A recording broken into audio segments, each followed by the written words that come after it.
Right బులెటిన్లో breaking చూస్తున్నాం. ఇవాళ ఉదయం 10:30 గంటలకు ఏపీ కేబినెట్ సమావేశం జరగనుంది. ఇక సీఎం చంద్రబాబు మంత్రులతో పలు కీలక అంశాలపై చర్చించనున్నారు. ఇక రాజధాని అమరావతి అభివృద్ధిపై కూడా చర్చిస్తారంటూ తెలుస్తోంది. భూములు ఇచ్చినటువంటి రైతులకు వార్షిక చెల్లింపులపై నిర్ణయం తీసుకోనున్నారు. ఇక ఇల్లు భూములు కోల్పోయినటువంటి వారికి రెంటల్ అలవెన్స్ ఇచ్చేందుకు ఆమోదం తెలిపే ఛాన్స్ ఉన్నట్టుగా ఉంది.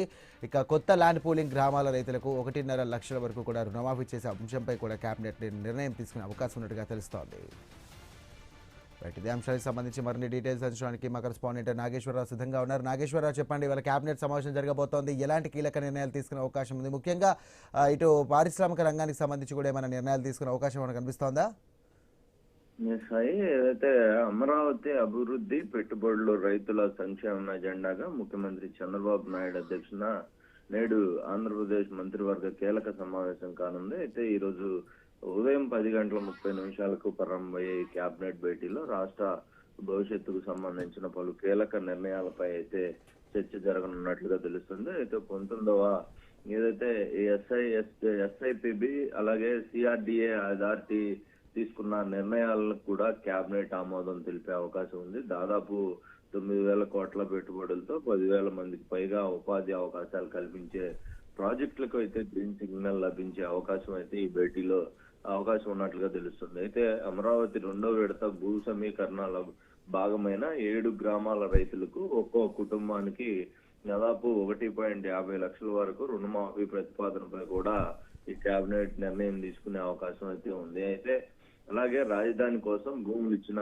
రైతులకు వార్షిక చెల్లింపులు, ఇల్లు భూములు కోల్పోయిన వారికి రెంటల్ అలవెన్స్ కొనసాగింపుపై కూడా ఈ యొక్క భేటీలో చర్చించే అవకాశం అయితే జరిగే అవకాశం ఉంది. దీనికి సంబంధించి ఇక 307 ఎకరాల ఈనం భూములకు సంబంధించి దేవాదాయ శాఖ 159 కోట్ల పరిహారం చెల్లించే ప్రతిపాదనకు కూడా కేబినెట్ ఆమోదం తెలిపే అవకాశం అయితే ఉన్నట్లుగా తెలుస్తుంది. పెట్టుబడులు, రాజధాని అభివృద్ధి, రైతుల సంక్షేమానికి సంబంధించిన ఈ కీలక సమావేశం ఏదైతే దీనికి సంబంధించిన అంశంలో రాష్ట్ర వ్యాప్తంగా కూడా ఈ యొక్క ఏదైతే రాజధాని ప్రాంతం రాష్ట్రానికి మొత్తంగా ఇప్పటి వరకు లేని రాష్ట్రానికి రాజధాని లేని ప్రాంతం మన రాష్ట్రంగా ఉంది. అట్లాంటి రాజధానికి యొక్క సంబంధించిన ఏదైతే కీలక అంశాలు అయితే ఇది కేబినెట్ లో నిర్ణయం తీసుకునే అవకాశాలు అయితే ఉండటంతో కూడా ప్రజలు కూడా